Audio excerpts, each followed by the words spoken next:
conduct and should protect its citizens by instituting systems of fairness and equality.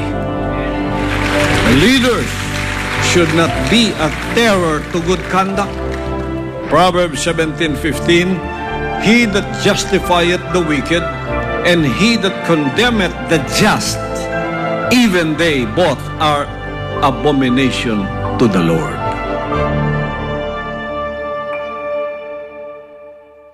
Dami ko nang in-applyan, wala pa rin akong trabaho. Ang taas na naman ang tuition fee sa eskwela. Nakaligtas ka nga sa COVID, hihimatayin ka naman sa taas ng bayarin sa ospital. Ang party list na subok na sumaklolo sa mga kapabayang humihingi ng tulong sa panahon ng kagipitan. Piliin ang party list na nagbibigay ng malaking help sa mga problema ninyo. Help Pilipinas Party List! Puwersa ng Pilipinong Pandagat, Ato Nibay. Puwersa ng Pilipinong Pandagat, Ato Nibay. Puwersa ng Pilipinong Pandagat, Ato Nibay. Puwersa ng Pilipinong Pandagat, Ato Nibay.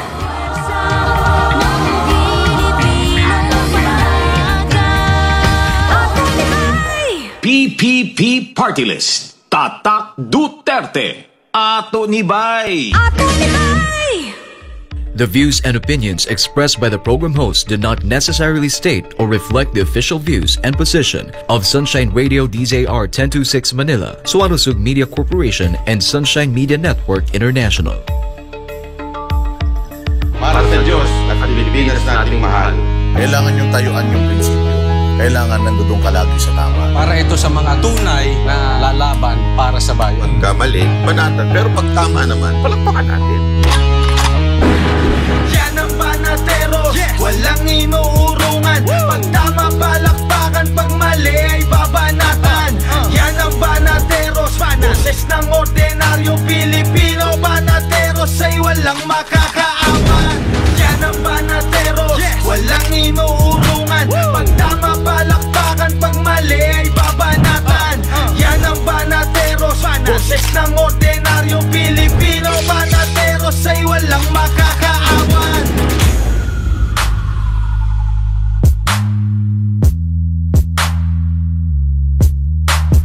Magandang gabi, Luzon, Visayas at Mindanao. Kayo ay nanonood ng Banatero sa SMNI. Ako si Coach Oli. At ako naman po si Master Judea. At ako naman po si Jay Guevara. Alright, so magandang gabi mga partners. At syempre, bago tayo dumiretso, wag muna natin kakalimutan, subscribe at i-follow ang mga social media accounts ng SMNI, smninews.com, www.facebook.com, Banateros Official, kapartner mo sa balita at serbisyo, DCAR 1026 News, at syempre rumble.com, SMNI News, at of course Master Judea, Coach Oli, Jay Guevara, Boss Dada TV, at Banat Bay sa Facebook at YouTube. At syempre, huwag din kakalimutan na bisitahin ang website na banateros.com. At dyan po natin makikita ang mga naka-live o mga past lives ng mga Banateros. Banateros.com. Okay? Mga partners, kumusta? Magandang gabi sa inyo. Oo. Kumusta, Kuya Jay? Okay na okay. At ito medyo namamaos kasi nag-concert ako. Alam mo naman, tapos lang ng birthday. Ayun. Okay. Pwede bang sample? Yung paus na nga eh. Tatag lang, tatag. Sampulan mo nga kami nung mga kinanta mo doon sa birthday mo. Sige. Wag dito. Wag dito. Akin ka na lang, try mo. Akin ka. Sino? Ikaw, may namimiss ka na naman, ha? Kaya, ikaw... Talagang paborito kong kanta yun. Paborito mo ka. Pag kami nag-audition, yun ang pinapakanta ko eh. Yun. Ikaw, Kuya Oli, kumusta ang iyong buhay-buhay ngayong Biyernes na matraffic? Wala. Yun talaga, matindi. Yung Skyway hindi ko alam kung skyway yan o traffic way yan. Traffic way na. Anyway, ganyan talaga ang December. December. Ngayon, walang mga traffic enforcer. Wala. Nagbabakasyon na ata rin sila, mga kababayan. Siyempre, mga tao lang din naman yan eh. Pero ako sa akin, Huwag na kayo magtayo ng mga skyway, tulay. Mag-ayuda na lang. Ayuda na lang? Oo. Wala tayong mapapala sa mga tulay, subway. Walang pakinabang yan. Mababawasan lang yung traffic eh. Ayuda na lang. Ayuda na lang. At least yung ayuda, pagka gano'n, dahil sa bulsa, wala nang traffic. Diba? But anyway, speaking of traffic, kawawa naman yung mga kababayan natin dyan sa Bicol dahil kasalukuyan, sila po ay nagkakaroon ng Carmageddon dyan sa bandang Camarines. Ano yun? Camarines Sur. Teka, may tanong ako taga Bicol kasi. Ano yun? Ano yung arga? Ano yun? Yung may kahirapan. Yun. Kahirapan sa lalim nun sa trapiko. Kasi, naku, napakahaba ng traffic dyan. Every time na umuwi ako dyan, pagka may ako sa Bicol, talagang hindi maiwasan na talagang kailangan magbaon ka talaga ng mahabang pasensya, pagkain, kung ano-ano na kailangan mong baunin sa traffic, baunin mo na. Kasi matindi talaga. Hindi ko alam. Mula nung ako'y bata, hanggang ngayon, matanda na ako, hindi pa rin nagbabago yung pauwi ng Bicol na yan. Grabe, partner. Meron daw bago ngayon sa Bicol dahil ang Bicol sumikat daw sa Saan? Bicol Express. Ngayon may bago raw Bicol Express. Ano yun? Yung diretso sa bulsa. Yun. May ganun na ngayon, Bicol Express. Totoo ba yun? Nagsimula kasi ang Bicol Express na yan, partner, sa train. Yung train, yung PNR dati. Tinatawag yun na Bicol Express. Na parang naging kapangalan na rin ng yung Bicol Express na maanghang. Pero ngayon pala, katulad ng sinasabi mo, may Bicol Express from Nakabanang Bayan, diretso sa bulsa. Dadaan lang yung saglit sa kontraktor. Pero diretso sa Bicol. Diretso na yung Bicol Express na tawag doon. Parang ako... Hindi ko alam. Money Express ang tawag doon. Pero ito, partner, no? Mga partners, no? Ayan, nakikita natin. Yan po yung kasalukuyan. Kanina, taken earlier this afternoon. Grabe talaga yan. Kaya mag-iingat po. At dyan, paalala lang sa mga kababayan natin na luluwas at uuwi ng Bicol, vice versa, or luluwas ng Maynila. Kasi dyan sa bandang Lupi, Camarines Sur, mayroon dyang nag-landslide na kalsada. Yan yung tulay na lagi naming dinadaanan na laging sira. Hindi ko malaman kung bakit laging sira yan. Pero doon po ang problema natin. Naging one way, so stop and go po ang mga sasakyan. Yan, haba niyan. Minsan umaabot yan sa 20 kilometers na traffic, mga partners. Oo. Kaya grabe, matindi talaga yan. Kasi nung umuwi ako sa Bicol, medyo ganyan na ang ang pangyayari, traffic talaga. Paano pa ngayon? Sobrang siguro talagang... Mas lalo ngayon. Kasi katulad ng yung mga yung mga kalsada dyan, mga partners, na sa the last time na umuwi ako, ay talagang parang hindi siya namiminta yun. May nakita nga akong lubak napakalalim. Ganun lalim po. Nun, parang hindi na namimintain. Ayan. Basta maraming lubak dyan sa bandang Quezon, at dyan sa Camarines Sur. Hindi ko alam kung bakit baka naghihintayan sila kung sinong gagawa. Pero okay na rin yung traffic na yan. May ayuda naman eh. Reklamo. Basta may ayuda. Hayaan nyo na mag-traffic. Basta may ayuda, no? Ang problema, partner, sana all nakakatanggap ng ayuda. Yun lang. Diba? But anyway, ganun pa man. Sige, habaan ng pasensya. At kung mayroon kayong mga alam na ruta. Alam ko diyan sa Del Gallego, ay sa bandang Camarines Norte, sa Paracale, mayroon diyang hindi siya shortcut, no? Mahaba yung kalsada na yon, pero kung hindi naman traffic doon, mas pipiliin ko na doon na lang ako dumaan. Medyo maluwag-luwag kasi doon. Kaysa dito. Yung nga lang mag-ingat kayo sa bandang pababa. Kasi may mga doon, yung lubak-lubak talaga. Madadaanan mo. May bago raw ruta eh. Kasi meron ako nabalitaan. May magpapasko raw sa Baguio. Alam mo naman, pag Baguio, pagka holiday, traffic yan, may bagong ruta. Ano na naman? Mag-helicopter. Helicopter. Hindi nila alam yung problema natin eh. Wag na, ayaan nyo na yung traffic basta may ayuda. Pero ito may sasabihin ako Kasi ito yung napaka-malinaw na korupsyon dito sa Pilipinas. Kung matatandaan nyo, sa sinabi ni BP Sara, 2 tao lang ang humahawak ng budget ng Pilipinas. Tapos kung isipin nyo, halos 2 lugar din sa Pilipinas ang halos parang walang progress or pag-upgrade. Sa Tacloban, yung mga palengke doon, mga court, ganun. Pa rin, napag-iwanan na ng ibang mga lugar. Diyan naman sa Bicol, laging baha. At ito yung traffic. Kalsada. Partida sila kung sino pa yung may mga hawak ng budget ng Pilipinas, yung mga lugar pa nila na pag-iiwanan. Napakagandang punto yan. Subalit, datapwat, eto mga partners, kapapasok lang na balita. Eto, petisyon na nagpapadiskwalipika kay senatorial at aspirant Pastor Apollo C. Quiboloy sa pagtakbo sa 2025 election dahil sa misrepresentation, binasura ng COMELEC First Division. Si Margot Gonzalez, magbabalita live. Yes, magandang gabi, Master Judea.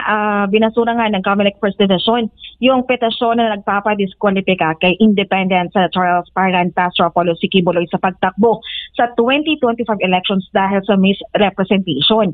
Ayon kay COMELEC Chairman Attorney George Garcia, moot o wala nang dapat pagdesisyonan sa petisyon ng labor lawyer na si Sunny Matula dahil tumatakbo ng independent candidate si Pastor Quiboloy matapos itong i-withdraw ang kanyang nominasyon mula sa Workers and Peasants Party o WPP. Nilinaw naman ang dibisyon na walang nakasaad sa probisyon sa Omnibus Election Code na maaring maging direct ground ang issue sa kanyang kona para sa diskwalifikasyon. Ayon kay Matula, hindi daw kasi otorisado ang nakuhang kona ni Pastor Apollo. Pero ayon sa COMELEC First Division, kahit pa unauthorized ang nakuha nitong kona mula kay Atty. Mark Tolentino, hindi ito ground for misrepresentation. Una na rin sinabi ni COMELEC Garcia na in good faith ang pagtanggap ni Pastor Apollo ng nominasyon mula kay Tolentino na nagpakilalang authorized signatory ng WPP kay Pastor Apollo. Ayon sa COMELEC Division, walang merito yung hiling ni Matula na madiskwalipika si Pastor Apollo dahil sa mga kaso nito dahil ayon sa Division, wala pa namang final judgment ang korte laban kay Pastor Apollo. Bigurin daw ang petitioner na patunayan na nuisance candidate o pampagulo lang sa halalan si Pastor Apollo. Kamakailan ay sinabi na rin ng COMELEC na kasama na si Pastor Apollo sa finalist ng mga legitimate na mga kandidato para sa pagkasenador kung saan nga pang 52 ito sa balota. Sisimula naman, Master Judea, ng COMELEC ang pag-iimplementa ng mga balota sa January 6, 2025. Para sa Diyos at Pilipinas, kumahal, Mark Gonzalez, SMNI. Margot, no? Kasama nga pala natin dito si Coach Oli at of course si Jay Guevara. Margot, sali kami ha. Okay, anyway. Ay, magandang gabi po. Yes po. Okay. So may tanong ako sa iyo, Margot, ano? Ito lang ba ang natatanging petisyon nila laban sa kandidatura ni Pastor Apollo C. Quiboloy o meron pa silang binabalak o meron pang nakabinbin? O ito lang? Yes po. So far, itong kay Matula lang yung na-file dito kay, laban kay Pastor Apollo doon sa COMELEC. At ito nga ay, it's a very good news na ito po yung naging desisyon ng COMELEC First Division na ilahad naman po ng mabuti doon sa ruling ng division yung mga grounds na ng petitioner, pero sabi nga ng COMELEC Division, sa lahat ng grounds na nilay down ng petitioner, Sunny Matula, ay wala daw pong merito itong lahat ng mga petition niya o itong mga grounds na ibinigay niya sa COMELEC Division para nga i-disqualify at gawin niya o i-declare ang nuisance candidate si Pastor Apollo. Ayun. So napakagandang balita nito, Margot. Tuloy ang pagtakbo ni Pastor Apollo C. Quiboloy at hindi nagtagumpay ang kasamaan. So number 52 sa balota, tuloy-tuloy yan. Margot, may katanungan din ang ating mga kasama dito, si Coach Oli. Margot na lang sa akin. Hi, Coach. Yes po, magandang gabi po. May tanong lang ako kasi pwede pa bang magreklamo? Kasi baka mamaya meron na namang susunod na reklamo kay Pastor Quiboloy. May idea ako kung pwede pa bang magsampa ulit ng reklamo dahil meron din kaming gustong ireklamo na pwede bang tumakbo ang isang convicted child abuser? Baka pwede pa nating ihabol. Tama. Opo, pwede pa po. Any complaints po or mga petisyon na pwede nating ma-file ay pwede tatanggapin pa po yan ng komisyon. Ibig sabihin po, wala pong timeline or wala pong limit kung kailan natin pwedeng isampay yung mga gusto nating ireklamo, yung mga petisyon para sa mga reklamo sa mga particular na tumatakbo para po sa 2025 elections. Ayun, maganda yun. Pero itong malinaw din dito, kasi ang sabi ng COMELEC, itong pwede pang mag-file ng MR, itong si Matula. Meron siyang 5 days ata, if I'm not mistaken, meron pa itong 5 days para mag-appeal.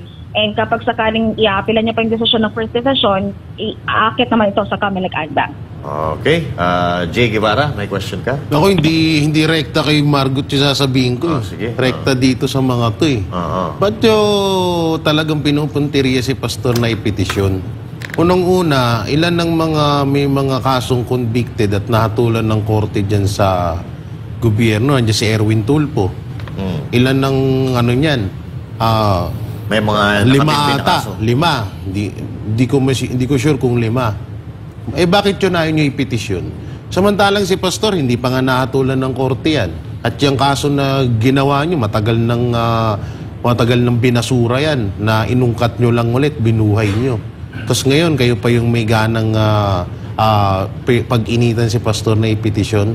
Dito, mga partner, napakaliwanag nito na ngayon pa lang natatakot na sila. Dahil kapag sa oras na nanalo si Pastor bilang senator at maipatupad yung death penalty sa mga korap na mga politiko, doon sila kinakabahan.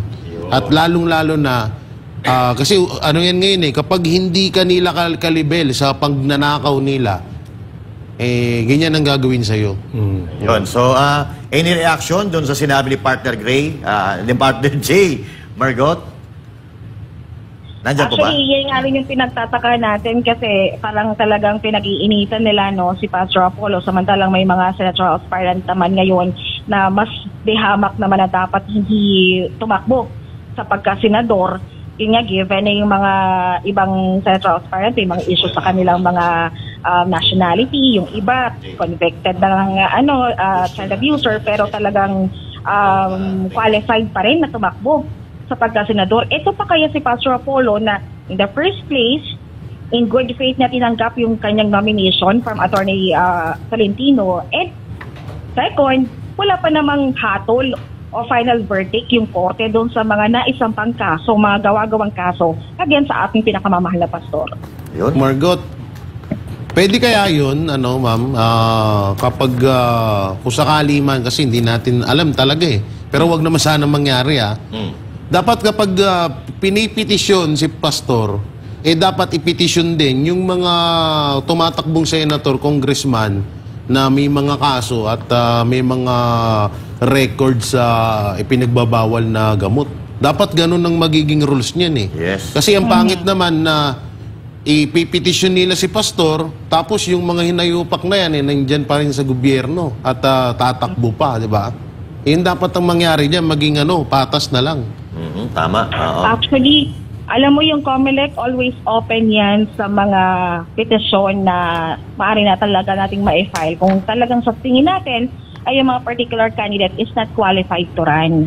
And yan naman ang lahat ng grounds naman yung bubusisiin yan ng first division, i-raffle yan kung sa first division, second division, then bubusisiin yung mga grounds na pwede nating ma-lay down, yung mga ma-lay down nating grounds para yung particular na kandidato ay talagang ma-disqualify. Especially kung sa tingin natin ay hindi talaga sila qualified to run at magkaroon ng posisyon sa gobyerno. Margot, may pahabol lang akong question regarding dito sa darating na election. Kasi parang nabago ata yung guidelines ng COMELEC regarding dito sa campaign, So, mayroon bang pagbabago dito katulad ng mawawala ata itong parang yung para sa disqualification? Ano ba yun? Yung parang okay lang kahit yung mag-kampanya sila ng maaga and up until late? Ano ba yung tawag doon? Okay. Ganito kasi, dahil nga technically, hindi pa mako-consider na mga kandidato, yung mga aspirants natin ngayon kasi yung election period, magsisimula pa yun sa January and yung campaign period, magsisimula pa sa February. So ngayon, wala pong bawal. Hindi po bawal yung pagpapaskil ngayon ng mga kung ano ng billboard, yung mga flyers na lumalabas po sa mga iba't ibang kandidato, yung mga early campaigning, hindi po yan pinagpabawal sa ngayon. Ang dahil nga po makukonsidera lamang silang kandidato kapag nagsimula na po yung campaign period sa February 2025. And doon naman, ang iba pang mga pagbabago na alam din natin pagdating po sa social media registration. Kasi nga po, di ba nung sa unang resolution ng COMELEC, kahit yung mga individual or kahit po yung mga private entities na magsusuporta o mag-express po ng support for a particular candidate, ay kailangan magparehistro ng kanilang mga social media accounts and pages. Pero dahil nga po may issue sa freedom of expression doon, minabuti po ng COMELEC na alisin yung provision na kahit yung mga private individuals ay kailangan nilang maiparehistro yung kanilang mga social media accounts. Yan po yung mga so far na mga pagbabago po doon sa resolution ng COMELEC dahil nga po naniniwala yung komisyon na meron nga namang issue sa freedom of expression pagdating po sa kahit pagbabawal po sa mga private individuals na mag-express wantonly or mag-express openly sa isang particular na kandidato. Okay, so may pahabol na question si partner J, Margot. Margot, ano bang proseso ng ano bang proseso ng pagpetisyon? Halimbawa, buong pamilya ko may gusto kaming ipetisyon na na isang politiko. Paano ho ba ang proseso niyan? Yes po, kahit po, alam mo, kahit isa kang common tao, isa kang common na individual, pwede po tayo magpetisyon doon sa COMELEC. Kailangan lang po natin ihanda yung mga documents natin, yung ating mga tawag dito, yung mga grounds natin, bakit kailangang i-disqualify yung isang particular na kandidato. Pumunta tayo sa Clerk of Court sa COMELEC for submission ng lahat ng ating mga documents. And hihintay lang naman natin ang maaring na kasunod po niyan yung COMELEC. Pagkatapos basahin yung ating documents, petitions, ay papasagutin naman yung respondent. I mean, yung pinipetisyon natin na sumagot doon sa arguments or doon sa petition na inihain po natin against them. And then, kapag sumagot po yung respondent na yon, diyan po magkakaroon ng decision or submitted for resolution. Diyan po pag-aaralan ng COMELEC yung ating petition at yung sagot naman ng respondents doon sa ating petition. At kapag nakitaan po nila ng ground na para kampihan po tayo, katigan yung ating mga petition, syempre kakatigan po tayo ng division na hahawak po doon sa ating petition. Yun, ang galing ni Margot. Maraming salamat, Margot Gonzales. Any last message sa ating mga nanonood? Margot? Are you there? Po, thank you so much po. Okay. Yes po, magandang gabi po, Pastor. Ayan, nawala na. Alright. So, yan po, si Margot Gonzales, nagbabalita. Wala na. Wala. So, tatanong pa naman ako. Alright, so ayan po si Margot Gonzales. Tatanong pa naman ako kay Margot kung single siya o hindi. Wala. Tanungin mo na lang personal. Nakakaya sa TV. Personal. Magkikita naman tayo yan . Pero alam mo mga partners, may mga balita ako . Hindi ko na lang sasabihin kung sino yung source ko, pero reliable. Ay, grabe Ano yung source na yan? Baka ibang source yan . Doon ko na kaya sa vlog ko iskwento. Doon na. Hindi sabihin mo abangan. Hindi, ito. Nabalitaan tayo, yung mga billboards daw sa EDSA. Nabili na daw. Nabili nino? Meron na daw, hindi ka na pwede magpa-scale ng mga... Basta may nagpa-reserve na. Grabe, no? Yan ang... Malaki ang malaki ang pondo. Malaki ang budget. Kilala ko na yan. So, ibig sabihin... Kilala ko na yan. Yung mga tarpaulins lang nila, yung mga posters lang nila, pwede ikabit doon. Basta yung major dito sa EDSA, na daw. Medyo thoroughfare na pagka hindi, naka-reserve na kay ganito. Kay ganito. Parang umorder ka lang ng burger, Pero ang bali-balita ko, yung mangga, mangga tuloy, si Senator Amy Marcos, nadulas siya kanina, parang sinabi niya na kailangan... Buhay pa naman. Buhay pa. Nangangailangan daw, para nagkakaroon daw ng pag-iipon, paglilikom ng malaking pera para sa impeachment laban kay VP Sara Duterte sa 2025. So, 1 trillion daw ang iniipon nila. Oo. Dami nilang pera. Kung ganunan, kung totoo man yung balita na nag-iipon sila ng 1 trillion, medyo hindi ako naniniwala. Alam mo kung bakit? Sa dinami-dami na nanakaw nila sa kaban ng bayan, wala pa ba silang ganung pera? Posible. Yung sa bulsa nila yun. Yung gagamitin para i-impeach si VP Sara Duterte, ibang usapan pa yun. Labas pa yun. Biruin mo, isipin mo maigi. Nung umupo si Marcos, 11 trillion lang ang utang natin. Ngayon, 16 na. Ngayon, naging 16 na. So, ibig sabihin, tingnan nyo kung gaano kalaking pera ang nakuha ng mga yan. Bakit ba ang re-reklamador nyo? May ayuda naman pasensya ka na. Alam mo, kaya nga, sinabi ni Martin, ang ayuda is justice. Justice. May traffic, okay lang. Ang justice niyan, may ayuda. Yan. Maraming nakakurakot, okay lang. Ang justice niyan ay sa kanila. Ayuda. Ayuda. May problema sa baha, walang problema dyan. May justice. Ayuda. Ayuda. Ang solusyon sa problema ng mga Pilipino ay ayuda. Yun. Justice. So yan ang sinasabing social justice, mga kababayan. At talagang inano pa niya pinaninindigan talaga niya yung kanilang mga ginagawa. Gina-justify nila na maganda itong ayuda nito. Sabi pa nga niya yung mga kontra dito sa ayuda, abay, papakita daw nila na bawat sintimo na napupunta sa ayuda ay may resibo at may tao na pinagbibigyan. Hindi daw yung mga katulad ng parang pinatatamaan niya si BP Sara Duterte. Kahit anong gawin mo, pinapatamaan niya si BP Sara Duterte. Kasi yung sa confidential funds, di ba, walang mga pangalan. Yung mga alias lang. Tatanga-tanga to siyempre, alias yun kasi confidential funds nga. Tama. Ito, natural. Itong sa ayuda, kailangan mo kunin ang pangalan ng totoong tao na binibigyan nyo. May pagkatanga din Tsaka ito alam niyo ba ang kalakaran sa ayuda?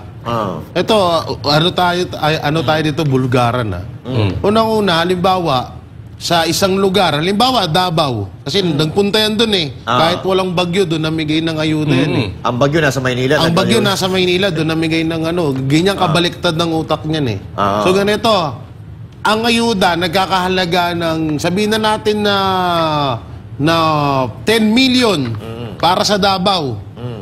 Pero 5 million lang yung pinamimigay. May 5 million na kupit. Sube. Kasi eto, una-una, ikaw ba naman, halimbawa, bigyan mo buong Davao ng ayuda. Magkano lang yun? Sasabihin niya na ang pondo dyan ay nagkakahalaga ng 20 million. Pero pinamigay mo lang na ayuda is 5 million lang. 5 million lang. Anong tawag doon? Magnanakaw. Justice. Sa totoo yan, partner, no? Justice, tama. Justice ang tawag doon. Totoo yan. May isa pang kasabihan dyan Naalala nyo ba yung sa mga ganyan tawag, pero sa vlog ko lang pwede sabihin. Sa vlog, Eto naalala nyo ba yung buntis na iyak ng iyak? Kasi maghapon siya nakapila. Ang makukuha niya 1.5 lang. Siya napunta kay Kapitan sa DSWD. Nailantad yun, pero nakalimutan na.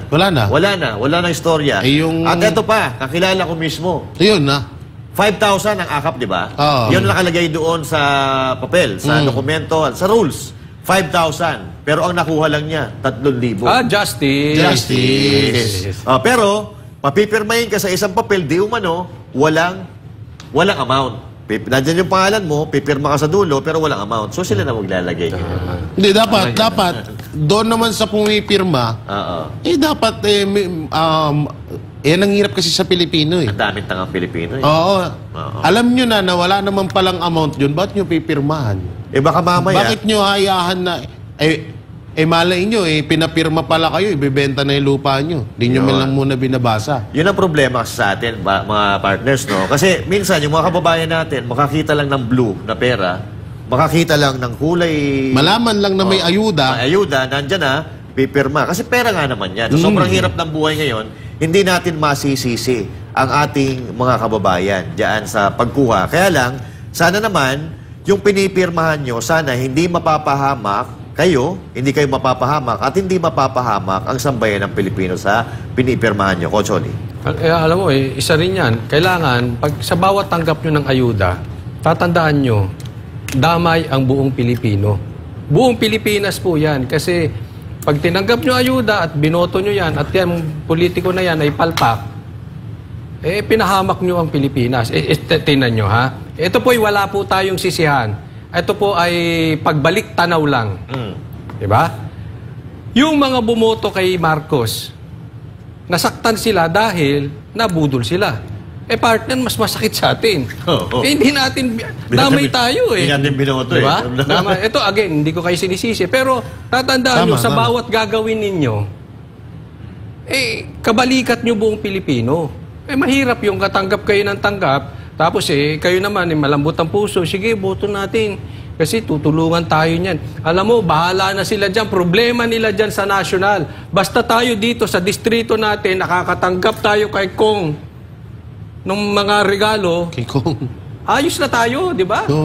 Magbaha kayo dyan. Kami dito. Okay, may corn beef ako, may bigas ako, may sardinas ako, kada buwan, ayos na. Hindi mo alam, laki ng epekto sa buong Pilipinas. So, mag-iingat din po tayo. Sana wag po tayong swapang, tingnan natin yung buong bansa. Jay. Tsaka mabalik tayo dun kanina dun sa sa mga ayuda na yan, sa mga ginagawa nilang pangungurakot sa bayan natin. Siyempre, ang Banateros, hindi lang porket ganun doon lang tayo kaya pag tama, palakpakan, pag mali, banatan. Hindi naman lang gobyerno or pinakamataas sa gobyerno ang gumagawa niyan. Hindi lang ang House Speaker, hindi lang ang Congressman, hindi lang Presidente. No? Kasi ginagawa din minsan ng mga nasa babayan, katulad mga kapitan, mayor. Pagdating sa mayor, may bawas na. Pag nilapag pa yung pera, yung mga ayuda, yung pera para sa tao, may bawas pa. At nangyari yan. Kahapon nung isang araw sa kaibigan ko nga hindi ko lang babanggitin pangalan. Matatanggap niyang pera 5,000. Nakita na yung pangalan niya. Kinabukasan, nakukunin niya na yung pera, wala na daw yung pangalan niya. Tapos nung ibinigay na sa kanya yung pera niya ngayon, 3,000 na lang. Yan ang sinasabi natin 5,000 yun sa napunta yung 2,000. Totoo yan, hindi ako nagbibiro. Totoo yan. Kasi kahit sa sa mga proyekto na lang ng gobyerno, pag maraming dinadaanan, ang napupunta sa pinakababa, parang tira-tira na lang. Yan yung sinasabi nila sa Bicol Express. Marami dyan daw. Maraming contractor dyan sa Bicol. Ang mga dyan sa Bicol, kahit, real talk to, dyan sa Bicol, maglibot-libot kayo, magtanong kayo kung sino ang may-ari ng mga pinakamalaking hotel, pinakamalaking resort, pinakamalaking negosyo, magugulat kayo. Dahil, mga politiko. Yun talaga, mga may-ari dyan. At ito kaya nga, napaka-importante, mga kababayan, na alisin na natin yung korupsyon. Ito, tandaan nyo lang, mga kababayan, ngayong darating na eleksyon, bubuhos po ang pera. Lalo-lalo na sa mga manok ng administrasyon. Wala pong problema doon. Pag binigyan kayo ng pera, kunin ninyo. Dahil pera nyo naman yan. Pero ito lang tatandaan nyo. Ang pera, ilagay nyo sa bulsa. Pero ang boto nyo, ilagay ninyo sa balota. Yan. Okay? Sa puso nyo dapat. Sa puso nyo.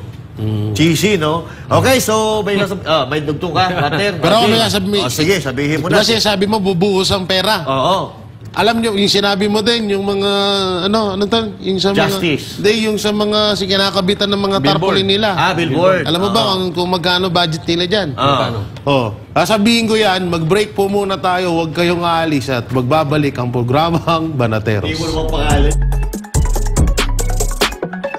Yan ang Banateros, walang inuurungan. Pag tama, palakpakan, pag mali ay babanatan.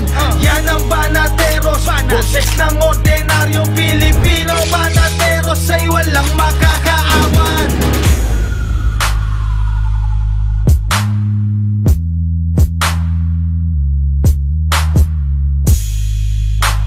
So, bilang leaders, kailangan matuwid ang iyong paningin.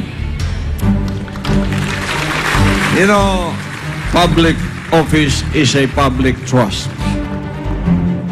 Public office is a public trust means that a leader has been entrusted with public power by the people, and as an officer, he holds this power in trust to be used only for the benefit of the people and never for the benefit of himself or of a few.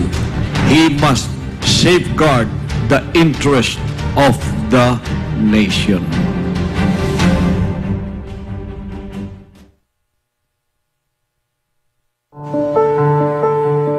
Mula noon hanggang ngayon, walang nagbabago sa tungkulin ko sa inyo.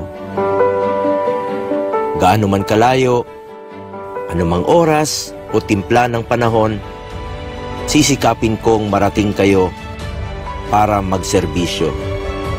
At para sa oras ng pagdadalamhati,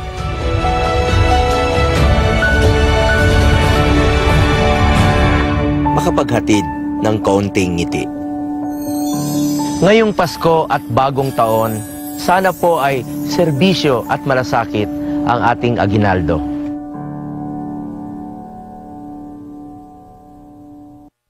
Dami ko nang in-applyan, wala pa rin akong trabaho. Ang taas na naman ang tuition fee sa eskwela.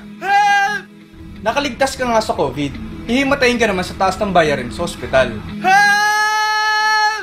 Ang party list na subok na sumaklolo sa mga kababayang humihingi ng tulong sa panahon ng kagipitan. Piliin ang party list na nagbibigay ng malaking help sa mga problema ninyo. Help Pilipinas Party List! Puwersa ng Pilipinong Pandagat, Ato Nibay. Puwersa ng Pilipinong Pandagat, Ato Nibay. Puwersa ng Pilipinong Pandagat, Ato Nibay. Puwersa ng Pilipinong Pandagat, Ato Nibay.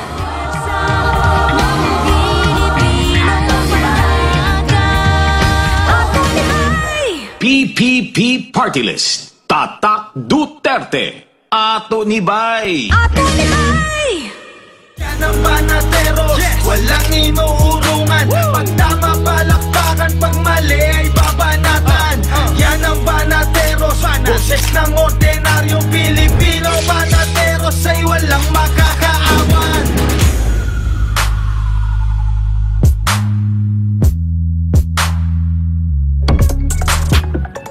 At eto na nga, tayo ay nagbabalik live na live dito lang yan sa Banateros. So sige, ipasok na natin to. Isang political writer at commentator na nagpaliwanag kung bakit hinabol ng gobyerno si Pastor Apollo C. Quiboloy, si MJ Mondihar sa report.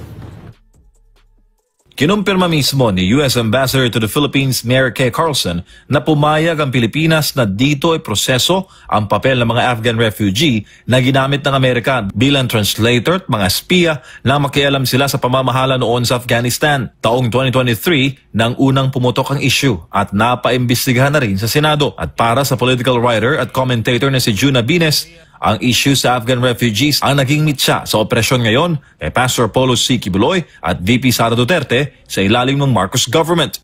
Dahil nag-ingay ang SMNI at si VP Sara against the plan of the United States to put Afghans in the Philippines. So actually, yun ang pinaka-punot dulo niyan is the United States plan to hold a grip sa Pilipinas. Saad ni Bines, may kumpas ng US Deep State ang nangyayari ngayon sa bansa at ang mga investigasyon ng House Quadcom sa mga Duterte ay diversion lamang patungkol sa totoong ginagawa ng Amerika sa Pilipinas. The Marcos Jr. administration, under the dictation of the United States Deep State, they want to divide this country. They want to make this country a chaotic place.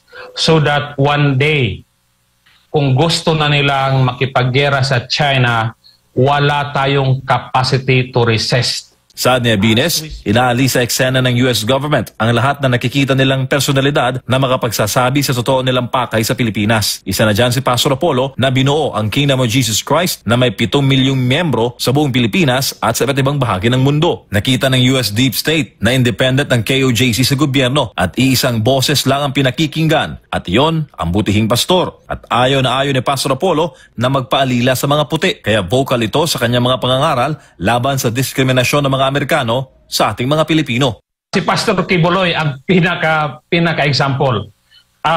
Nakakulong si Pastor Quiboloy because he was strong. Kaya dapat tayong mga Pilipino, milyon tayo na magsasalita. Kasi pag hindi tayo nagsasalita, I am almost sure I will follow. I will follow the footsteps of Pastor Quiboloy because nagsasalita siya laban sa US. Setyembre ngayong taon na mangyari ang 16-day KOJC siege. Pangyayaring tumatak sa isip ng sambayan ng Pilipino kaugnay sa kalupitan ng kasalukuyang gobyerno. Ani Bines, kabaliktaran ang ginagawa ng administrasyon sa mga taong convicted. Gaya ng drug mule na si Mary Jane Veloso na binigyan pa ng hero's welcome sa pag-uwi sa bansa. Dagdag pa riyan ang pagtistigo ng mga convicted criminal sa Quadcom laban kay dating Pangulong Duterte. Ibiruin mo, these people are going after righteous people. Just like Pastor Quiboloy, he's just serving his flock, he's serving God. Tapos yun ang binigyan ng tatlong battalion just to persecute him, and they enter a holy place, place of worship. Talagang a blatant abuse of human rights. Walang ginawa ang gobyerno natin. Habang may panahon pa, narito naman ang panawagan ni Abines sa liderato ng AFP at PNP. Sir, sana magkaisa tayo, tulungan natin ang Pilipinas dahil darating ang panahon, hindi lang si Pastor Kibuloy, hindi lang si VP Sara o si President Digong ang ikukulong nila. Lahat tayo ikukulong nila. Para sa Diyos sa Pilipinas kung mahal, MJ Mondejar, SMNI News. At ayun na nga, siyempre, no, yun na nga masama talaga dito, no. Talagang, etong sila Pastor Kibuloy, mga Duterte, at talagang may kamay dito ang Amerika. Ito yung katulad na tinatawag nila Coacholi, Partner J, na deep state, ano. Ito yung may kinalaman ito sa pagsasabwatan, no. Sa pagsasabwatan na kung sino-sinong puwersa ng gobyerno. Ito, pinag-uusapan natin sa Amerika. So, na ang Amerika dapat hindi talaga nakakapasok dito sa atin sa Pilipinas dahil unang-una, ito po ay unconstitutional. Itong pagtatayo ng mga EDCA dito sa Pilipinas, nakasulat po yan sa batas ng Pilipinas. Bawal na bawal po yan. At hindi po dapat ginagawa. So, hindi ko nga alam kung bakit nangyari ito sa Marcos administration na ayaw naman ni Pangulong Duterte noong kanyang administrasyon. At siyempre, no, sa kasalukuyan, parang dinudyos na naman natin ang Amerika na akala siguro natin makakatulong.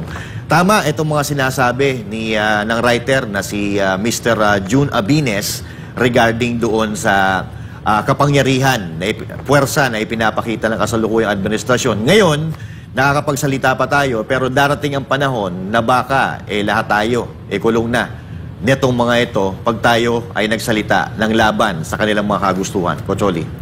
Alam mo, may balita ang SMNI at sang-ayon ako doon na ngayon, baliktad na, hindi na pulis ang nagpapakulong. NPA na ang nagpapakulong ng pulis.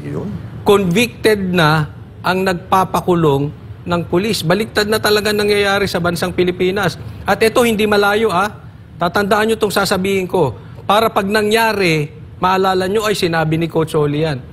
Ang mga adik na ang magpapakulong ng pulis. Hindi na yung pulis ang magpapakulong ng mga adik or mga drug lords. Baligtad na po. Tandaan nyo. Sooner or later, mangyayari yan. Adik na. Ikukulong na kayo mga pulis pagka tayo hindi pa nagsikilos dyan. Tatandaan nyo. Pero alam mo, medyo kabaligtad rin na po talaga ang nangyayari ngayon. At sabi nga, kailangan na ng impeachment. Hindi impeachment kay BP Sara. At may mga balita akong nadidinig. Kahapon nga, pinag-uusapan na natin yung impeachment kay BBM. At marami siyang impeachable offense. Lalong-lalo na itong EDCA. Isa po yan. At hindi lang yung EDCA, marami pa. Mangyayari lang po yan. Yan ay posible kung tayo po ay siseryoso sa 2025 election. Dahil po, wala tayong numero dyan sa Kongreso. Magagawa lang natin kung ano man ang nararapat na impeachment sa taong may nalabag kung tayo ay siseryoso. Bukod sa Senado, tandaan nyo yan. This is very crucial. Kaya lagi ko ipapaalala to sa vlog ko. Tingnan ninyo kung sino-sino ang pipirma ng impeachment about kay Sara, sino-sino ang bumibira sa mga Duterte, sino-sino yung mga nag-aayuda dyan ng pangalan, etc. etc. Huwag nyo na po iboto yan. Ganti po tayo sa eleksyon. And then, yung sumisigaw ng impeachment, magagawa natin sa tamang panahon. Yun, Jake. Alam mo, Coach, naniniwala ko sa'yo kanina. Yung mga adik na yung magpapakulong sa mga pulis. Inuumpisa na ng mga NPA ilang NPA nagpa-contempt sa mga pulis. Diba? Sinimulan na nila na gano'n hanggang sa ngayon. Tapos puro pa mga adik yung mga mga kaso ng mga adik yung ginagamit nilang witness. Espinosa, si De Lima, diba? Biruin mo saan ka nakita.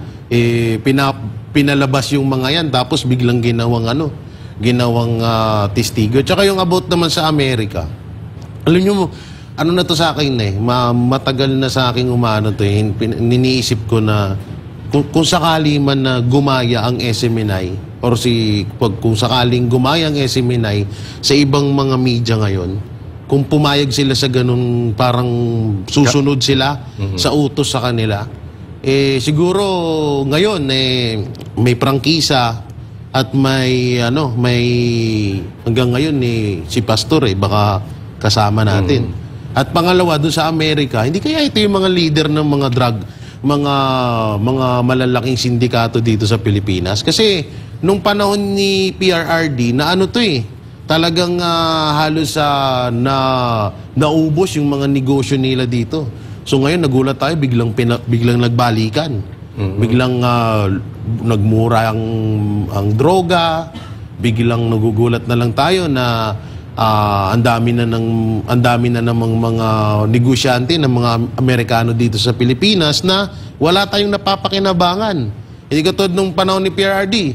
Maraming ang China, sabihin na natin, or maraming nag-i-invest rito, naging mga itiga-ibang bansa na investor ba?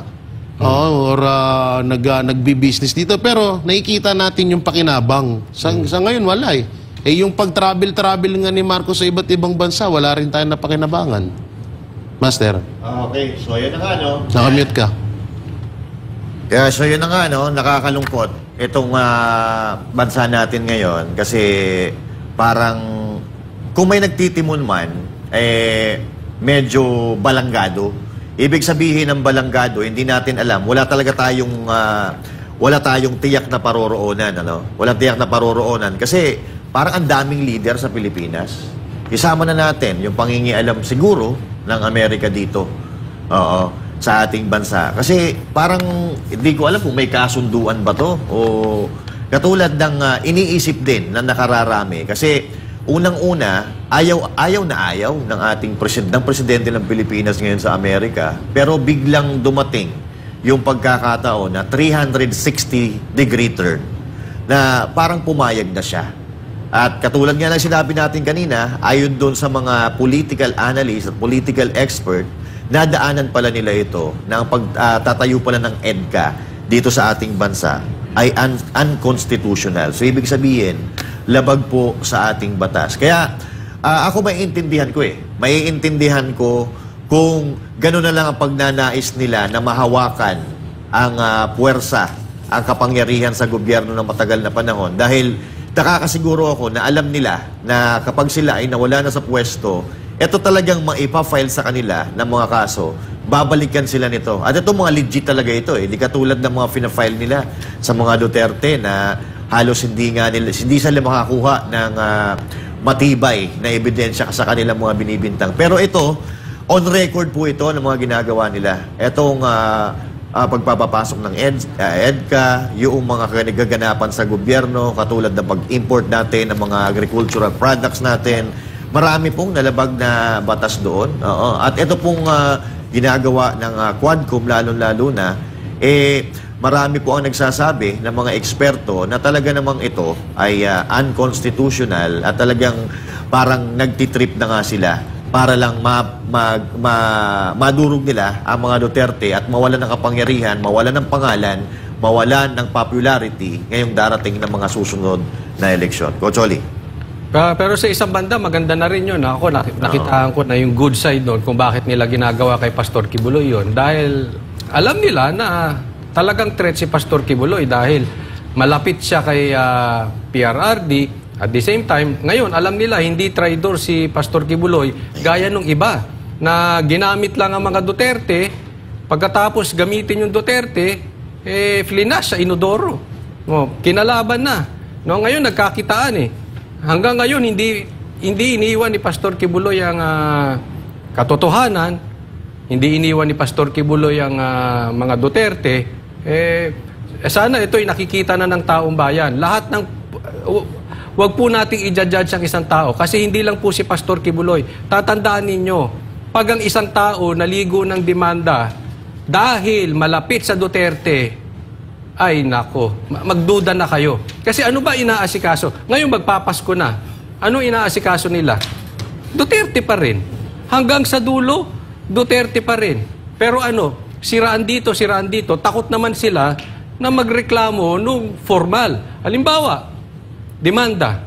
May demanda ba? Wala. Impeachment. Puro press con, press release, optics lang. Asa na impeachment? Wala. ICC, panayang announce nila. Asa ng ICC? Wala. Diba? So para to? Trial by publicity. Idiin lang ang mga Duterte. Yan lang ang talagang plano nila dyan. At syempre, para yung mga kaalyado rin ng Duterte, manahimik. Diba? Kagaya nga ni Pastor Kibuloy. Dugtungan ko lang sa iyo, Coach, no? Yung sinasabi mong trial publicity, yun naman talaga eh. Kasi biruin mo, isipin mo maigi ang tagal na nilang pinaplano yan pero walang nangyayari. Parang pinipilit lang nilang pahabain ng pahabain hanggang sa mapagtakpan nga talaga yung kabulustugan na ginagawa nila. Kasi parang nagpapalit-palitan lang eh. BP Sara, tapos kay Pastor, may isisingit sila kay Alice Goo, tapos babalik na naman kay BP Sara, babalik na naman kay PRRD, papupunta na naman kay Pastor. Pag ganun, paulit-ulit lang yung ginagawa nila hanggang sa manipula nila yung utak ng ibang mga Pilipino na kahit papano, may mga naniniwala pa dyan na pagmukain na masama ang Duterte, masama si Pastor, at sila ang mabuti. Talagang yan talaga ang nangyayari ngayon, Master. Ayun, At nakamit ka, Master. At syempre, katulad nga lang sinabi ni Professor Malutikia kagabi, mga kababayan. Ito na po yung huling pagkakataon natin. Ngayong 2025, para maayos natin ang ating bansang Pilipinas or all or nothing na tayo dito Pagka hindi natin na ipanalo yung mga matitino na politiko, mga tatakbong kandidato sa 2025, magtatsaga na tayo sa ganitong gobyerno hanggang sa 2028. Or malamang, pagka napalakas pa nila ang kanilang kapangyarihan, baka dire-diretso na nila yan. Kaya napakahalaga, mga kababayan, na pipiliin talaga natin yung mga kandidato na kahit papaano ay babalanse o kung hindi man makakapagtanggal ng korupsyon o katiwalian sa gobyerno, maibabalanse man lang at may magtatanggol sa ating mga ordinaryong Pilipino. Kasi ngayon parang wala Hindi na tayo napapakinggan. Walang nakikinig sa ordinaryong Pilipino. At kung matatandaan ninyo, yung mga bicameral o yung pagbabudget ng pera ng gobyerno, dapat po yan ay transparent. Dapat nalalaman ng taong bayan kung saan napupunta yung allocation na ganito, yung allocation na ganyan. And even sa bicameral, mga kababayan, ay hindi po nila pinapakita. Hindi pinapaalam sa ating mga Pilipino kung saan nila dadalhin ang pera. Magugulat na lang tayo, wala palang pondo yung PhilHealth, kulang ang pondo ng Department of Education. Ganyan po sila lumaro ngayon, mga kababayan. Wala silang pakialam sa damdamin ng mga Pilipino, wala silang pakialam sa mga nararamdaman ng mga Pilipino. At wala rin silang pakialam, kahit magreklamo kayo, basta mamimigay kami ng ayuda, dahil sa ayuda ay may Justice. Tagalog, English yun Tagalog ako. Ba't bigla ka nag-iba kanina? English Justice. Kasi may nagkomentaryo dito, binabasa ko nagpi-please na siya. Mga kabanateros, panawagan sa mga taga Mindanao, please lang, Marcos never again. Please, basahin nyo po. Sabihin nyo yan sa sarili nyo. Kasi kami hindi na kami nabudol dyan Diba? Jay, may dito tsaka simulat sa pool naman. Doon naman lagi, diba nung tumakbo na 2016, diba? Tama? Doon naman nalaglag yan lagi sa Mindanao si Marcos. So yun nga lang, nung panahon kasama sila ni BP Sara, syempre bilang suporta kay BP Sara, binoto siya. So, yung please nyo, mas maganda na lang siguro sa lahat ng mga tiga Mindanao, Visayas at Luzon, wag na ulit tayong kasama ko doon, Oo, kasi sa lahat ng banateros, ako lang bumoto kay Marcos. Kaya medyo masakit, no? At hindi guilty ka pala. Damay kami. Pati tuloy kayo damay. Totoo mas okay pa kami. Kasi ginawa namin Kasalanan namin Yung mahirap sa inyo Hindi nyo na ginawa, nadaway pa kayo. Yun yung mahirap doon. Okay, so ayun na nga mga kababayan. Pero Kahit papaano, hindi naman puro pangit ang nangyayari sa mga Duterte. Dahil ito, kamakailan lang, si VP Sara Duterte ay nakatanggap ng pagkilala, mga kababayan. Nakatanggap ng pagkilala dito sa San Sebastian College. Nasaan ba yun? Oo. San Sebastian. San Sebastian College. Okay. Ito, paglilingkod ni VP Sara sa bayan, kinilala ng San Sebastian College Recoletos College of Law. Yan. Okay, so ito kinilala ng San Sebastian College Recoletos College of Law sa isang testimonial dinner ang paglilingkod ni Vice President Sara Duterte sa bayan. So ibig sabihin dito, mga kapatid, mga partners, ay talaga naman marami pa rin ang naniniwala kay VP Sara Duterte. So ito, San Sebastian College ito.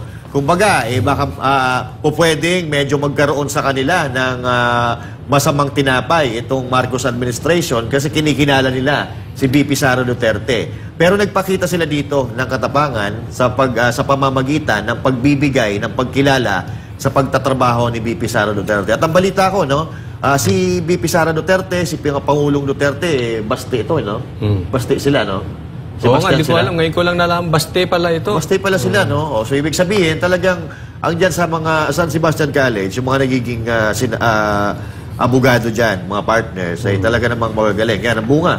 President Duterte. Hindi, magkapit-bahay pala sila. Kasi si VP Sara, baste. Si PRRD, Beda. San Beda. Magkapit-bahay siya, halos magkatapat yan. Isang stoplight lang yan Tapos si Romualdez, si VP Sara, si VP Sara? Sebastian. San Sebastian. Baste, kung tawagin. Si PRD, San Beda. Si Romualdez, Bida-Bida. Ayun, nakuha mo. Kuha-kuha. Pero sige, sorry. Tunay ba yung diploma? Tunay ba yung diploma mo, VP Sara? Nagtatanong lang kasi may mga balita ko, mga politiko, may mga peke yung diploma Sabi ni Alan. nga pala sa balita, Sige, Master, ikaw. Sabi ni Alan Peter Cayetano, magaling si Senator Bongbong Marcos kahit hindi nakapagtapos ng pag-aaral at peke galing ata sa recto yung diploma niya. Yun ang sabi, di ba? Malapit lang yan. San Beda, Baste. Tapos lakad ka konti. Recto na yun. Tapos lakad ka pang konti. Bida-bida. Jay, ikaw na. Tsaka si Marcos, Master, Coach, kinilala rin yan Mas mataas ang pagkakilala kay Marcos. Adik nga lang. Sorry. Sabi nila, di umano. Pero ito pagkatapos nung segue lang tayo ng konti kasi masyadong bugbog na siya. Sabi ni di ba, ni Police Brigadier General Jean Pajardo na etong mga gumagamit daw ng droga ay mga social user ay kailangan lang nilang i-extend ang kanilang energy para makapag-overtime sa trabaho at mayroon silang lakas sa pag-overtime nila. Tapos pagkatapos niya sabihin yun, nagkalat din sa Facebook yung mga lumalabas na mga addict na gumagamit, mga addict na kung ano. Ayun nga pala. Ito, may singit ko lang. Kanina ata, ikaw ata Ako nag-share. Na may bus driver na nag-overtime. Tapos gumanon. Jay, makorek kita. Hindi addict yun. Ano ba? Nagdadag lang ng oras. Dagdag oras lang yun. May tawag doon. May tawag siya doon. Browner. May tawag si General Pajardo doon. Social user. Ay. Ganda, di ba? Tsaka isipin mo, tingnan mo, Coach. Tapos ka na ba, Coach? Isipin nyo, yung presidente, di umano, adik. Si Marbil, mas mataas yung kaysa kay Pajardo, di ba? So, ang sinabi ni Marbil, hindi daw pag-a-addict yun. Pag tumikim lang daw or gumamit lang sa pamamaraan sa trabaho. Hindi daw addict yun. So, ano pa ba nga asahan natin sa mga ilalim yan? Sa mga nasa baba nila, kung anong tingin nila. So, ganun at ganun pa rin yan. Baka yung sa baba yun, sila nagbibigay. Yun lang ang masama doon. Baka nga. Ito, para malakas ka, Pag magdadagdag ka ng oras, pupunta ka dyan. Maghapon ka, andyan ka na ng madaling araw, mag-i-stay ka dyan, nakasuot uniforme ka, may hawak ka pang shield, naka-helmet ka pa na mabaho. Overtime ka dyan, dagdag oras. Parang halimbawa, hanggang dito yung pirmahin. Eto, anuin mo, pirmahan mo lahat yan. Magkulong ka ng 3 araw. Pero ito, nagkukulong kasi ng baka hindi nila alam, may nagkukulong ng 3 araw. Tapos paglabas, magtatanong kung ano na nangyayari sa Pilipinas. Ito pa, dahil dyan sa sinasabi yan ni Police Brigadier General Fajardo na ginastify niya yung sinabi ng kanyang amo na si Marbil, napakarami ngayon ng mga krimen. Meron ngayon, sinunog yung biktima. Sinunog. Sa tingin nyo, pag ikaw, sumunog ka ng tao, tingin mo matino pag pag-iisip nun? Nagdadagdag ng oras. Nagdadagdag lang. Social user lang yun. Social user. Parang justice lang yun. Okay? So anyway, puro tayo puro tayo mga negatibo. So dito naman tayo sa positibo. Mga panukalang batas para sa pangangalaga ng kalikasan na isulong ni Pastor Apollo C. Quiboloy. Kung ano ang mga ito, alamin sa balita ni Daniela Paulite. Isa sa mga pangunahing advokasya ni Pastor Apollo C. Quiboloy ang pangangalaga sa kalikasan. Kaya naman nais niyang pagtibayin ang mga batas na nagsusulong ng sustainable development at proteksyon sa kalikasan. Ayon sa Environmental Performance Index ng 2024, ang Pilipinas ay nasa ika-169 na pwesto mula sa 180 na bansa. Patunay ito na nahaharap ang bansa sa malalaking hamon sa kalikasan, kabilang na ang polusyon, deforestation at climate change. Bilang tugon, nais paigtingin ni Pastor Apollo ang Climate Change Act sa pamamagitan ng Climate Change Adaptation and Mitigation Act, upang gawing mas komprehensibo ang mga estratehiya upang matugunan ang epekto ng climate change, kabilang na ang paghahanda sa mga kalamidad. Isa sa mga naisip ni Pastor Apollo ay ang pagtatayo ng large-scale dams at reservoir upang makontrol ang pagbaha at pag-regulate ng supply ng tubig. Gagawa ng large-scale dam na yun po ang mag-store ng mga tubig ulan sa mga rainfall, dun isa-store at saka in case po of drought, in case po of scarcity of water, dun yun na naman ang gagamitin. Pwede pang industrial, residential, part na po yun sa gagawin ni Pastor para i-mitigate yung climate change din and adaptation also. Sa ibang bansa tulad ng Singapore, nag-invest ang gobyerno sa mga komprehensibong sistema ng proteksyon laban sa pagbaha at mga coastal defense. Kasama dito ang pagbuo ng Coastal Inland Flood Model at nature-based solutions tulad ng mga seawall at mangrove upang labanan ang pagtaas ng tubig dagat. Sa Netherlands, mayroon silang advanced dike system, storm surge barriers at flood-proof infrastructure upang maiwasan ang mga pagbaha. Ang Netherlands ay nagsusulong din ng climate resilient urban planning na gumagamit ng green roofs at mga surface na tumutulong mag-absorb ng tubig ulan. Para naman matugunan ang problema sa waste disposal at makamit ang zero waste, nais ni Pastor Apollo na paigtingin ang ecological solid waste management sa pamamagitan ng mas mahigpit na mga regulasyon at magtataguyod ng recycling initiative. Sa ilalim ng Waste Management Improvement Act, nais ipatupad ni Pastor Apollo ang eco-composting receptacle. Importante po talaga sa Waste Management Improvement Act yung pag-implement ng higher penalty for violations ng pagbabasura. At pangalawa po, to promote community-based recycling initiatives through funding support. Dito sa ECR, kumbaga, sinusort po yung mga ano ba yung mga biodegradable, non-biodegradable, ano yung recyclable. So after yung mga pwedeng i-recycle, gagamitin, ayan po, at saka yung pwede namang gamitin for composting, yun naman po ang i-sort out po sila para po magiging fertilizer naman, para po sa gardening na naman. So kaya po, nagiging useful.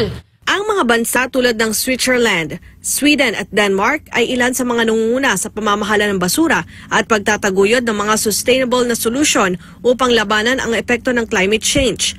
Halos 100% ng kanilang basura ay nire-recycle o ini-incinerate upang gawing enerhiya. habang ang Japan naman ay kilala sa kanilang disiplina sa waste minimization at recycling. Pangunahing isinusulong din ni Pastor Apollo ay ang Greening and Beautification Project. Sa ilalim ng proyektong ito, target na makapagtanim ng 10 milyong puno kada taon upang maprotektahan at mapalago ang mga kagubatan ng bansa. Bahagi din ito ang geotagging upang mamonitor ang paglago ng mga puno at maiwasan ang iligal na pagtotroso.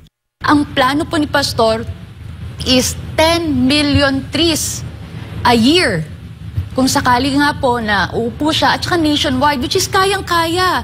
Diba? Hindi pa nga nakaupo si Pastor bilang senador. Ayan po, every week po ang ating tree planting. At hindi lang tree planting, pati na rin po ang cleanliness drive. Kung track record lang ang pag-uusapan, nariyan ang Exhibit A ni Pastor Apollo C. Kibuloy, ang napakagandang Glory Mountain at Prayer Mountain sa Davao City na dati kalbong bundok na ngayon ay malaparaiso ang ganda dahil sa mga puno at nagagandahang bulaklak. Ang mga proyekto tulad ng Glory Mountain at Prayer Mountain ay bahagi ng mas malawak na pananaw ni Pastor Apollo upang ang Pilipinas ay maging isang first world country. Para sa Diyos at sa Pilipinas kung mahal, Anyala Paulite, SMNI News. Alright, so ayun, napakaganda nito mga kababayan. Talagang habang tumatagal, lalong lumilinaw sa atin na yung mga makakapagpaganda sa ating bayan ay yung mga wala pa sa politika. Kaya lang sila pumapasok dahil parang siguro nakikita nila na walang pag-asa kung pananatiliin natin na ang magmamanage ng ating bansa, ito yung mga kasalukuyan. Kaya nga, ito napakagandang pagkakataon ito na pagpasok ni Pastor Apollo C. Kibuloy sa politika dahil kahit papaano, yung mga Pilipino ay nagkakaroon ng pag-asa. Hindi lang si Pastor, marami dyan na tumatakbo, si Marcoleta, buong PDP laban. At ito, tinaas naman ang kamay ni ni PRRD, ni Attorney Vic Rodriguez. Isama na rin natin yan. Kasi kailangan talaga natin na makakampi sa Senado, sa Kongreso, para nang sa ganun magkaroon tayo ng match dito sa mga naghahari-harian sa gobyerno ngayon. Parang awa nyo na. Kung gusto nyo na umunlad ang Pilipinas, pero kung kontento na kayo sa ganitong patakaran, ganitong pangyayari o sitwasyon ng ating bansa, kayo na bahala. Coach. Ako, meron akong isang panawagan kay Pastor. Siguro request ko na rin kay Pastor Kibuloy na dagdagan yung panukalang batas na kanyang pinaplano, yung padagdagan ng contempt rooms. Kasi kung magtutuloy-tuloy pa itong grupo nila Paduano, palagay ko mauubos ang kalahati ng Pilipino, mako-contempt dyan. Ilan ba pulis natin? Mga nasa, alam ko, mga nasa, 20,000? Oo, baka mamaya, 20,000 plus. Kasi baka maging... Pulis ba? Pulis? Nasa 200. 200,000? Dagdagan nyo. 20,000 o 200,000? Hindi ko parang yun. Parang ganun. Sige na yun. Pero marami na yun. Mas maganda ready tayo, di ba? Kasi mahirap naman sa... Halimbawa, ikukulong. At wala ng contempt room o dali mo sa women's correctional. Mahirap yun. Hindi naman convicted yung tao. Wala namang kaso. Bas bigla mong dadalahin doon. Kawawa. Wala namang... Sa bagay, justice. May ayuda naman pala. Justice. Sige na nga. Tama. Dami kong alam yung pulis pala natin, baka nasa 200.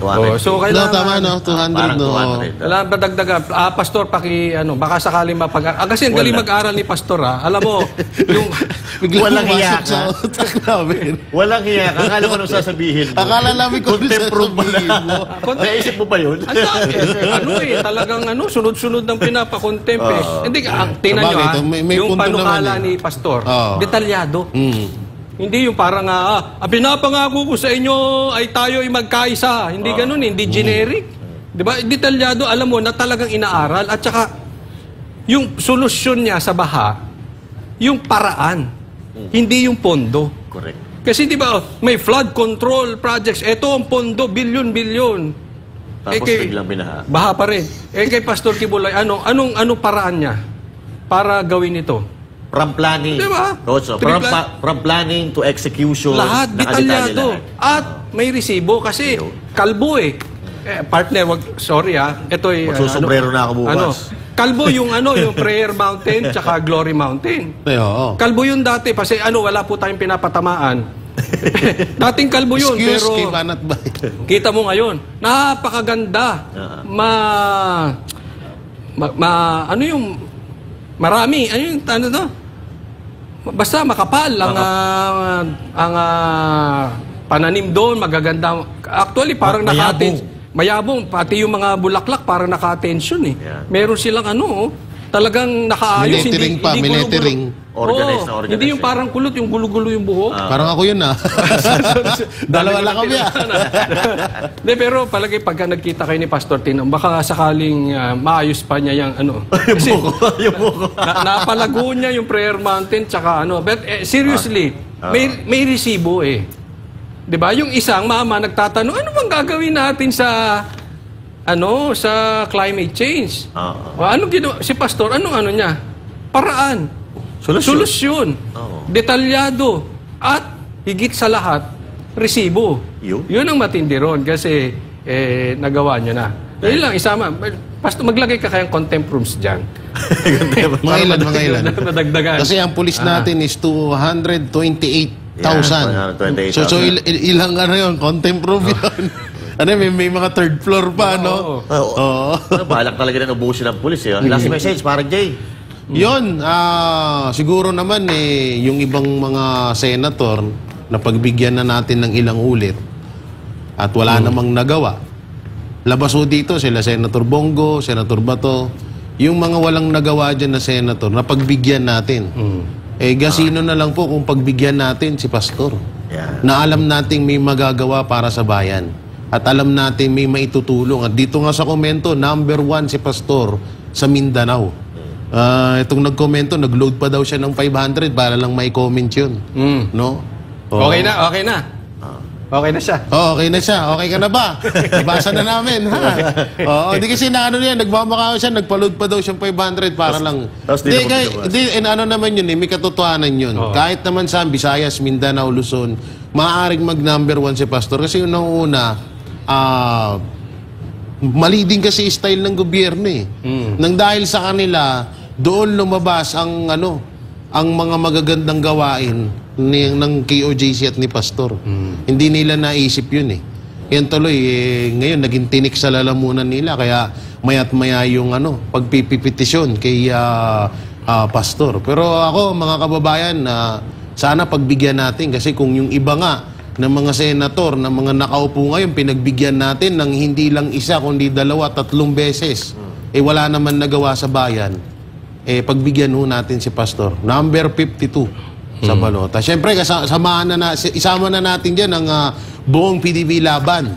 At yung mga party list natin dyan, Bisaya Gyud, Ipanaw, at PPP.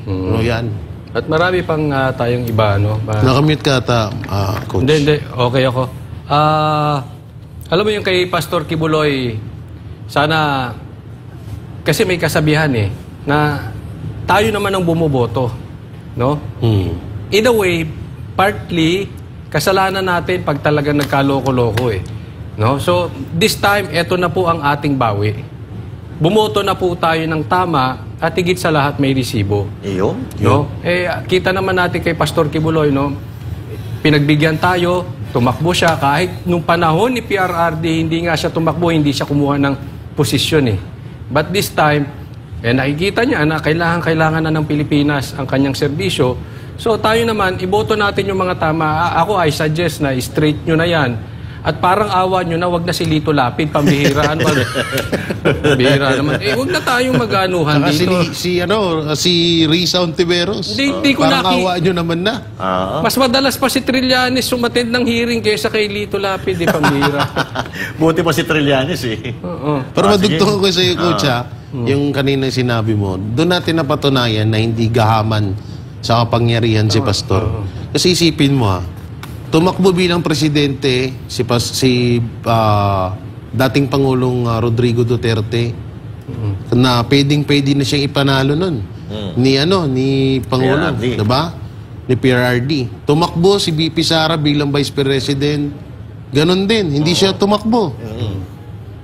doon mo na makikita na, at doon mo napatunayan talaga, na kung sakali mang maihalal si Pastor Apollo Sikibuloy bilang senator, doon natin mapapatunayan, doon pa lang, makakasiguro na tayo na hindi siya gahaman sa kapangyarihan. Kasi kung yung ibang ang politiko na mga tinulungan niya, ginamit ang mga Duterte, si Pastor, never niyang ginawa yun. Ngayon lang kasi nga, sobra na. No, parang nakaano na siya na panahon na to para kumilos ako. Master. Oo.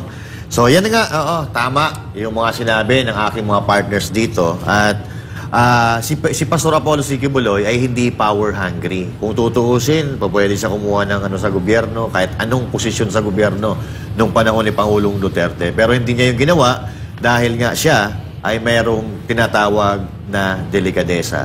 Kaya naman, sa pagkakataong ito, sana naman makinig na tayo kay PRRD. Noong nagdaang eleksyon, hindi tayo nakinig doon sa eksperto sa pamumulitika na walang iba kundi si Pangulong Duterte. Kaya tingnan nyo kung ano nangyayari sa ating bansa ngayon. Sana this time, maawa naman kayo sa bansa natin. Kung hindi kayo naaawa sa sarili nyo, maawa na lang kayo sa bansa natin. Maghalal tayo ng mga bago, matitino, yung may resibo, katulad ng number 52. Pastor Apollo Sikibuloy at yung PDP Laban at lahat pa ng sa tingin ninyo na may maidudulo talagang maganda sa ating bansang Pilipinas. Okay? So at bago po tayo magtapos para naman sa ating Christmas countdown. 5 days na lang mga kabanateros at Pasko na. Bilis ng panahon. 5 days na lang pala. Kailan ba tayo nagsimula magbilang? 50? 100. 100 pa ba? 100 ang bilis. ba? Alam mo, Bilis, no? ako request ko lang din para matagal. Pagpatik ng January 2, magbilang na tayo. Bakit? Para matagal kasi ang sabi niya, ang bilis. January pala, magbilang na tayo. 365, 364. Matagal na. O yung nga pala, ako lang ako binabati ko ng maligayang ika-26 or 26 years anniversary ang Alegre. Yan, ngayon ginagaganapin namin ang aming ika-26 years na samahan, pagkakaibigan at pagkakapatid sa Alegre. Ano yun? May Alegre ako binati sa live ko eh. Baka kasama to. Nagpapabati eh. Kasama. Ay baka tito ko yun. Alegre. Ay mga ano yan eh, full support sa ating yan lahat. Ayun, nagpabati. Alegre family. Alegre. Tama. Sila nga yun. Okay. Ano bang nagawang pelikula ni Lito Lapid? Ay, nagawang batas. Batas, meron. Ano? Batang Quiapo. Hindi naman batas yun eh. Ay, di ba batas yun? Sorry. Utas yun, utas. Ay, meron tayong ipopromote. Ano yun? Meron na tayong tree planting. Ulit, pang-anim. Ayan. Pang-anim na tree planting, tsaka clean up drive. Yan nakikita po natin sa screen. Yan ang solusyon sa climate change. Noveleta, Cavite, Ayan, paki-screenshot na lang po ang nasa screen at dyan po gaganapin ang clean up drive. At syempre, abangan pa natin ang mga susunod na tree planting dahil ang alam ko, dire-diretso ito hanggat sa mapuno natin yung mga kalbong kabundukan sa Pilipinas. Hindi naman. Ba talaga nagsabi? Mukhang hindi. Hindi pero as much as possible, ito talaga yung gusto ni Pastor. No? Pati ako, pagka nakita ko si Pastor, magtatanong ako kung paano mapapatubo yung buhok ko eh. Kasi napatubo niya yung mga pine tree doon sa Glory Mountain tsaka sa Prayer Mountain Coach? Kasi alam mo, napipressure kami, Pastor. Dahil pinakakalbo na kami ni Jay. Para daw, kung sila na lang ang taniman nyo. Oo nga. Kasi dalawa namang, kasi una-una, kami may buhok na talaga. Silang apat, wala pa na talaga Doon lang papunta So kasalanan nila yun. Hindi, pero kaya lang, majority win daw. 3 kami, 2 kayo. Kaso kasi sa amin, pag medyo tumaas-taas na rin to, pwede na. Pero si Pastor na lang, si Pastor na lang pag-desisyon na natin, baka may remedyo pa to Pwede pa yan. Okay, so magpapasko na, kita-kita po tayo ulit. Meron ba tayo 23, 21? Basta anyway, abangan nyo na lang ang Banateros dito. Kita-kita po tayo ulit mga Banateros dito lang sa SMNI. Pagtama, palakpakan, pagmali, banatan. Ako po si Coach Oli. At ako naman po si Master Judea. At ako naman po si Jay Guevara. Para sa Diyos at sa Pilipinas nating mahal. Para sa Diyos at sa Pilipinas nating mahal. Kailangan yung tayuan yung prinsipyo. Kailangan nandun ka lagi sa tama. Para ito sa mga tunay na lalaban para sa bayan. Pagkamali, banatan. Pero pag tama naman, palakpakan natin. Yan ang Banateros, walang inuurungan. Pag tama, palakpakan. Pag mali ay babanatan. Yan ang Banateros, boses ng ordinaryong Pilipino. Banateros ay walang makakaawan. Yan ang Banateros, walang inuurungan. Pag tama, palakpakan. Pag mali ay babanatan. Yan ang Banateros, boses ng ordinaryong Pilipino. Banateros ay walang makakaawan.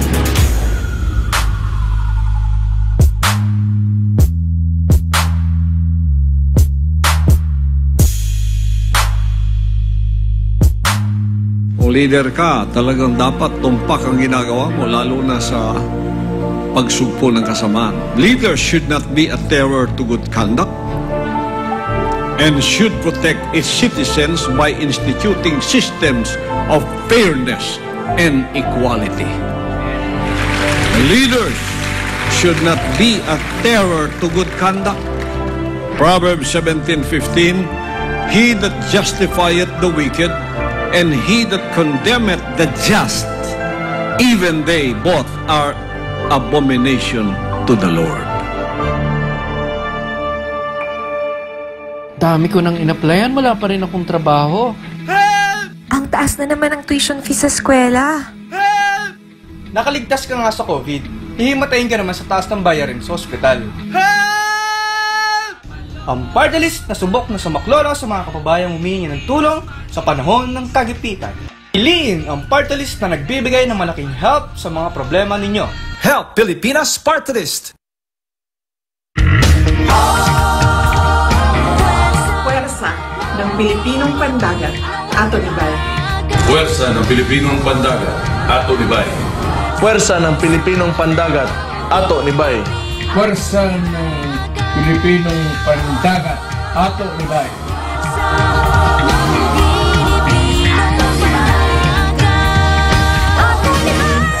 PPP Party List, Tatak Duterte, Ato Nibay. Ato Nibay!